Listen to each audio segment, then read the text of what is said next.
Movie start होते ही हमें एक लड़की दिखाई जाती है जिसका नाम जोई होता है। जोई अपने फियांसे से मिलने जा रही थी। उसकी मदर उसे एक कार देती है जिसके जरिए वो वहाँ पर जा सके। उसकी मदर उसे संभल कर जाने को बोलती है और गुड बाय कहती है। जोई अपनी मदर को कहती है कि आप मेरी फिक्र मत कीजिए, मैं वहाँ पर पहुँच जाऊंगी। जोई अपने फियांसे से मिलने के लिए काफी खुश और काफी एक्साइटेड थी। उसे सेल्फीज बनाने का भी काफी शौक था, इसीलिए वो रास्ते में हर थोड़ी देर बाद सेल्फी बनाकर अपने फियांसे को सेंड करती है ताकि उसे अपनी लोकेशन बता सके कि वो कहाँ पहुँची है। सफर के दौरान उसे रोड साइड पर एक बूढ़ा आदमी मिलता है जो कि हैंडमेड चीजें सेल कर रहा था। जोई उन सब चीजों को देखती है और अपने सफर के लिए निकल पड़ती है। ड्राइविंग के दौरान वो मोबाइल यूज कर रही होती है जिससे उसका ध्यान रोड पर से हट जाता है और इसी दौरान अचानक से एक इंजर्ड आदमी उसकी गाड़ी के सामने आ जाता है। इसीलिए जोई फौरन ब्रेक लगा लेती है जिससे उस आदमी की जान बच जाती है। लेकिन जैसे ही जोई बाहर देखती है तो वो आदमी नीचे गिर जाता है। तभी वो देखती है कि एक दूसरे आदमी के पीछे गैंग के कुछ लोग पड़े हुए हैं। गैंग के वो लोग उस आदमी पर गाड़ी चढ़ाकर उसे बहुत ब्रूटल तरीके से मार डालते हैं और अब वो जोई की तरफ ही आने लगे थे। जोई उस इंजर्ड आदमी की हेल्प करना चाहती थी जो कि रोड पर पड़ा हुआ था, इसीलिए वो जल्दी से गाड़ी से बाहर आकर उस आदमी को अपनी गाड़ी में बिठाती है और बस वो वहाँ से भागने ही वाली होती है कि वो गैंग के लोग वहाँ पर आ जाते हैं। वो जोई को पकड़ लेते हैं और उसे परेशान करने लगते हैं और फिर वो उसकी आंखों के सामने ही उस इंजर्ड आदमी को बहुत बुरी तरीके से मार डालते हैं। वो जोई को बहुत ज्यादा परेशान कर रहे थे, इसी वजह से वो वहाँ से भागने लगती है। लेकिन उस गैंग का जो लीडर होता है जिसका नाम ट्रे होता है, वो जोई पर निशाना लगाता है और गोली आकर सीधा जोई की टांग पर लगती है जिससे जोई फौरन गिर जाती है। फिर ये लोग उसे अपने साथ ले जाते हैं और बेड से बांध देते हैं और उसे बहुत ज्यादा टॉर्चर करते हैं। बहुत बुरा किया जाता है उसके साथ और जोई दर्द में तड़प रही होती है। दूसरी तरफ जोई का फियांसे परेशान हो रहा था कि इतनी देर हो गई है और जोई अभी तक घर नहीं आई, इसीलिए वो जोई की लास्ट भेजी हुई पिक्चर देखता है। उस पिक्चर में एक बोर्ड नजर आ रहा था और उस बोर्ड से उसे जोई की लास्ट लोकेशन पता चल जाती है। वो फौरन पुलिस को कॉल करता है और उन्हें कहता है कि वो जोई को ढूंढे। दूसरी तरफ गैंग का लीडर ट्रे अभी तक जोई को टॉर्चर कर रहा था। ट्रे बताता है कि मैं उस आदमी का ग्रैंड सन हूँ जिसने अमेरिका से कबीले का खात्मा किया था। वो उसे उस कबीले के मेंबर्स के कटे हुए सर भी दिखाता है जो कि अब स्केलेटन बन चुके थे। वो बताता है कि ये उस कबीले के लोगों के सर हैं जिन्हें मेरे ग्रैंडफादर ने जंग में काटा था। उन्हीं में से एक स्कल उठाकर वो जोई को दिखाता है और बताता है कि ये स्कल उस कबीले के लीडर का है जो कि कमांडर था। ये सारी बातें सुनकर और उन स्कल्स को देखकर जोई बहुत ज्यादा डर जाती है। असल में ट्रे अपने फोर फादर्स की जो बातें बता रहा था वो बिल्कुल सच थी। फिर गैंग के वो लोग ड्रिंक करते हैं और काफी एंजॉय कर रहे होते हैं। तभी गैंग के लोगों में एक आदमी बोलता है कि जोई को अब मार देना चाहिए और ये आदमी असल में ट्रे का फ्रेंड होता है। ट्रे उसे कहता है कि मेरा जोई को टॉर्चर करने से अभी दिल नहीं भरा, इसीलिए तुम फिलहाल उसे नहीं मारोगे। और इसी बात पर ये दोनों कार्ड्स की मदद से बैट लगाते हैं और इस शर्त में जीत जाता है ट्रे का फ्रेंड और इसीलिए वो एक नाइफ लेकर जोई को मारने जाता है। दूसरी तरफ जोई बड़ी मुश्किल से बड़ी तकलीफ बर्दाश्त करके खुद को आजाद कर लेती है और वो वहाँ से भागने लगती है। लेकिन ट्रे का वो फ्रेंड उसे देख लेता है। वो जोई को पकड़ लेता है और बहुत बार उस पर चाकू से स्टैब करता है जिससे जोई की वहीं पर ही मौत हो जाती है। फिर वही बूढ़ा आदमी जो कि चीजें सेल कर रहा था अपने डॉग के साथ घूम फिर रहा होता है, लेकिन तभी उसे जोई की डेड बॉडी मिल जाती है। फिर वो उसकी डेड बॉडी को उठाकर अपनी लोकेशन पर लेकर आता है और कुछ जड़ी बूटियों को मिलाकर दवाई बनाता है और उसके जख्मों पर लगाता है।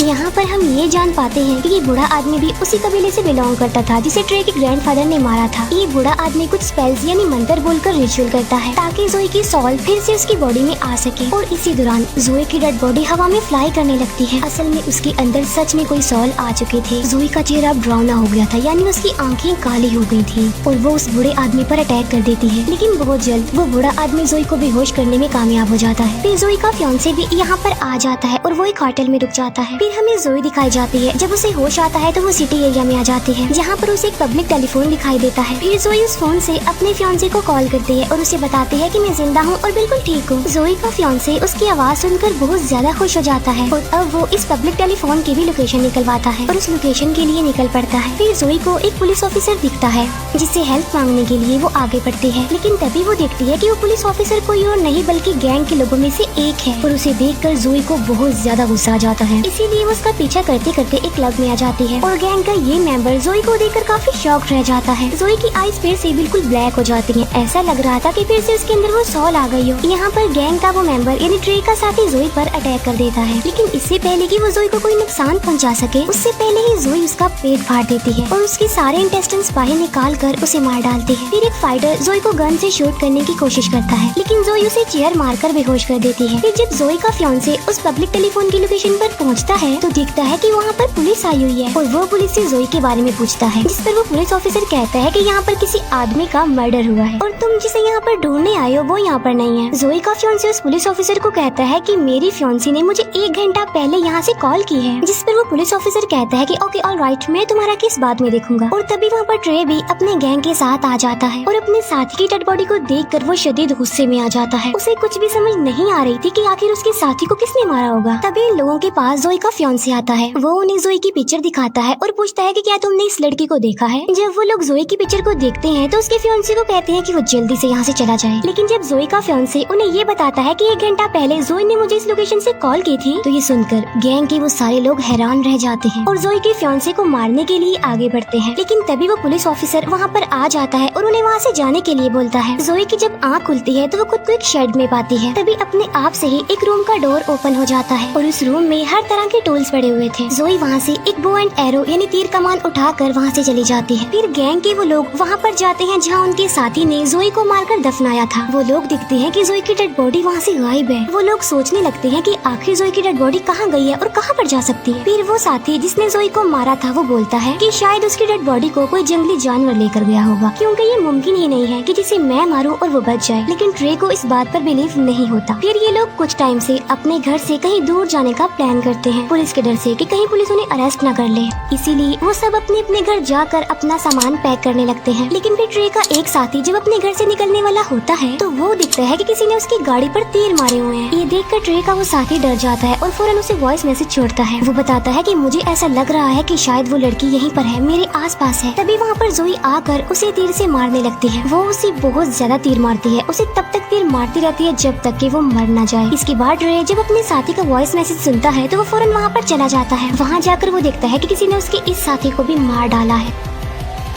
फिर जोई देखती है कि उसकी बॉडी गल रही है, सड़ रही है, जिसमें कीड़े पड़ रहे हैं। ये देखकर जोई उसी बूढ़े आदमी के पास जाती है और उसे इसका हल पूछती है। तब वो बूढ़ा आदमी उसे सारी बात समझाता है कि असल में मुझे तुम्हारी डेड बॉडी कब्र में मिली थी और जिस टाइम तुम मुझे मिली उस वक्त तुम मर चुके थे। फिर मैंने एक रिचुअल करके तुम्हारी सोल को वापस बुलाया, लेकिन उसी वक्त तुम्हारे सोल के साथ साथ एक और सोल भी तुम्हारी बॉडी में आ गई। बल्कि वो दूसरी सोल किसी और की नहीं बल्कि उसी कबीले के लीडर की है जो कि कमांडर थे। और लीडर की सोल सालों से अपना बदला लेना चाह रही है। उस लीडर की सोल उस पूरी फैमिली को खत्म करके अपना बदला लेना चाहती है जिसने उनके पूरे कबीले को मार दिया था। और ये वही लोग हैं जिसने तुम्हारे साथ गलत किया, यानी ट्रे का खानदान। यानी इसका मतलब ये है कि लीडर और तुम्हारे दुश्मन एक ही हैं। बूढ़ा आदमी जोई को ये भी बताता है कि तुम्हारी बॉडी गल रही है, सड़ रही है, टाइम बहुत कम है हमारे पास, इसीलिए जो भी करना है जल्दी करना है। दूसरी तरफ ट्रे प्लान बना रहा होता है कि वो जोई के फियांसे को किडनैप कर लेंगे ताकि जोई उनका कुछ ना कर सके, उन्हें कोई भी नुकसान ना पहुँचा सके। जोई का फियांसे उसे मिस करके काफी रो रहा होता है, काफी दुखी होता है वो। लेकिन तभी वहाँ पर ट्रे और उसके साथी आ जाते हैं और वो उसे बहुत ज्यादा मारते हैं। फिर वो उसे उठाकर अपनी गाड़ी में रखकर उसे ले जाने लगते हैं। लेकिन जब ये लोग वहाँ से निकल रहे होते हैं कि तभी वहाँ पर जोई आ जाती है और वो ट्रे के एक साथी की गर्दन पर तीर मारती है जिससे वो इंजर्ड हो जाता है और उसका काफी खून बहने लगता है। ट्रे और उसका वही साथी जो कि उसका फ्रेंड था जोई को जिंदा देखकर शॉक्ड रह जाते हैं और वो वहाँ से भागने लगते हैं। जोई भी भागते हुए उनकी गाड़ी पर चढ़ जाती है जहाँ पर उसकी और ट्रे के फ्रेंड की लड़ाई हो जाती है। ट्रे का वो साथी जोई पर कई बार चाकू से स्टैब करता है लेकिन इसका जोई पर कोई भी असर नहीं होता। जोई ट्रे के उस साथी को बस मारने ही वाली होती है कि तभी ट्रे ब्रेक लगा लेता है जिससे जोई गाड़ी के सामने जमीन पर गिर जाती है। ट्रे काफी बार उस पर गाड़ी चढ़ाकर उसे कुचलता है लेकिन इसका भी जोई पर कोई असर नहीं होता। ये देखकर ट्रे हैरान रह जाता है कि वो अभी तक जिंदा कैसे है। लेकिन वो इस बात पर ज्यादा सोचने में टाइम वेस्ट नहीं करता बल्कि अपनी जान बचाकर वहाँ से भाग जाता है। फिर ये लोग जोई के फियांसे को एक जगह पर ले आते हैं और उसे बांध देते हैं और ट्रे का वो साथी जिसे एरो लगा था वो अभी भी दर्द से तड़प रहा होता है और ये उस साथी को हॉस्पिटल भी जाने नहीं दे रहे थे। ट्रे का फ्रेंड उसे बता रहा होता है कि जब मैंने जोई की आईज देखी थी तो वो बिल्कुल ब्लैक थी, ऐसा लग रहा था कि जैसे उसमें कोई सोल आ गई हो। ये सुनकर ट्रे कहता है कि मैं एक बूढ़े आदमी के बारे में जानता हूँ जो वहीं रहता है जहाँ तुमने जोई की डेड बॉडी को दफनाया था और क्या पता ये उसी का काम हो, उसी ने ही किसी सोल को जोई की बॉडी में वापस बुलाया हो। और राज की बात ये है कि वो बूढ़ा आदमी भी उसी कबीले का है। फिर हम देखते हैं कि ट्रे अपनी सिक्योरिटी के लिए बहुत सारे आदमियों को हायर कर लेता है जिनके पास बहुत सारी गन्स थी। दूसरी तरफ जोई अपनी कटी हुई बॉडी को को एक टेप से जोड़ रही होती है और बहुत सैड होती है। लेकिन तभी वहाँ पर उस कबीले के लीडर यानी कमांडर की सोल आ जाती है और वो जोई को 2 वेपन देते हैं जो उन्होंने वॉर में यूज किए थे। अब रात भी हो जाती है और ट्रे की उस इंजर्ड फ्रेंड को पेन हो रही थी और अब वो हॉस्पिटल जाना चाहता था, इसीलिए वो चुपके से किसी तरह हॉस्पिटल जाने के लिए गाड़ी लेकर निकल जाता है। लेकिन तभी अचानक से उसकी गाड़ी के सामने जोई आ जाती है और वो उसकी तरफ एक रॉड फेंक कर मारती है, जिससे गाड़ी अपना कंट्रोल खोकर पलट जाती है और ट्रे के इस साथी की भी मौत हो जाती है। दूसरी तरफ ट्रे जोई की फियांसी को सारी बातें बताने लगता है कि कैसे उन सब ने उसकी फियांसी के साथ गलत किया और उसे बहुत ज्यादा टॉर्चर किया। ये सुनकर जोई के फियांसी को बहुत दुख लगता है, बहुत बुरा लगता है उसे और वो रोने लगता है। फिर ट्रे जब जोई को देखता है तो अपने सारे साथियों को अलर्ट कर देता है, लेकिन जोई एक एक करके सबको मारते जा रही थी। इसके बाद ट्रे अपने फ्रेंड को ढूंढने लगता है, लेकिन उसे पता चलता है कि जोई ने उससे भी मार दिया है। लेकिन तभी जोई उसके सामने उसके फ्रेंड का दिल लेकर आती है और उसकी आंखों के सामने उसे खा लेती है। ये देखकर वो डर जाता है और भागकर बाहर आ जाता है। बाहर जाकर उसे एक पुलिस ऑफिसर दिखाई देता है, लेकिन वो पुलिस ऑफिसर को ही मार डालता है और वहाँ से भाग जाता है। फिर जोई अपने फियांसे के पास जाती है और उसका फियांसे उसे देखकर बहुत ज्यादा रोता है। वो जोई को उसके पास रुकने के लिए बोलता है, लेकिन जोई के पास टाइम बहुत कम था, उसे अपना बदला लेना था, इसीलिए वो वहाँ से चली जाती है। फिर ट्रे उस बूढ़े आदमी के पास आता है और उससे पूछता है कि बताओ जोई दोबारा जिंदा कैसे हुई, जिस पर ये बूढ़ा आदमी उसे सारी बात सच सच बता देता है और वो ट्रे को ये भी बताता है कि जोई के अंदर इस वक्त उस कबीले के लीडर की सोल है, जो तुम्हारी पूरी फैमिली का खात्मा करके ही रिलैक्स होगी। ये सुनकर ट्रे उससे पूछता है तो फिर इस सोल से जान कैसे छुड़ाई जाए, जिस पर वो बूढ़ा आदमी कहता है कि तुम्हें कबीले के लीडर का स्कल जलाना होगा और ऐसा करने से ही उनकी सोल जोई की बॉडी से निकलेगी। फिर पुलिस जोई के फियांसे को वहाँ से छुड़ा लेती है, जहाँ पर जोई का फियांसे पुलिस को बयान देता है। जोई जो कि ट्रे के घर पहुँच गई है, वो दिखती है कि ट्रे के भाई ने डर की वजह से सुसाइड कर लिया है। फिर कबीले के लीडर की सोल ट्रे की मदर को मार डालती है और वहाँ से चली जाती है। फिर ट्रे सारे स्कल्स लेकर एक जगह पर आ जाता है, लेकिन उनमें से एक भी स्कल कबीले के लीडर का नहीं होता। लेकिन तभी वहाँ पर जोई आ जाती है, जिसके पास कबीले के लीडर का स्कल था। उसे देखकर ट्रे हैरान रह जाता है और अपनी जान बचाने के लिए वो एक चैनसो निकाल कर उसे लड़ने लगता है। जोई ट्रे का एक हाथ काट देती है, जबकि ट्रे उस चैनसो को जोई की बॉडी के आर पार कर देता है। इसके बाद जोई ट्रे का गला ही काट देती है, जिससे अब फाइनली ट्रे की भी मौत हो जाती है और यहाँ पर जोई और उस लीडर का बदला पूरा हो गया। थोड़ी देर बाद जोई का फियांसे भी वहाँ पर आ जाता है, क्योंकि उस बूढ़े आदमी ने उसे वहाँ पर बुलवाया था। वो कब्र में जोई की बॉडी का आधा हिस्सा देखता है। वो जोई को कहता है कि मैं तुमसे बहुत प्यार करता हूँ और इसके बाद वो जोई की बॉडी को जला देता है और ऐसा होते ही जोई और उस लीडर की सोल को सुकून मिल जाता है, क्योंकि उनका बदला पूरा हो चुका था। यहाँ पर जोई का फियांसे कुछ भी नहीं जानता था कि वहाँ पर चल क्या रहा था। तब वो बूढ़ा आदमी उसे सारी बात बता देता है कि जोई के साथ क्या क्या हुआ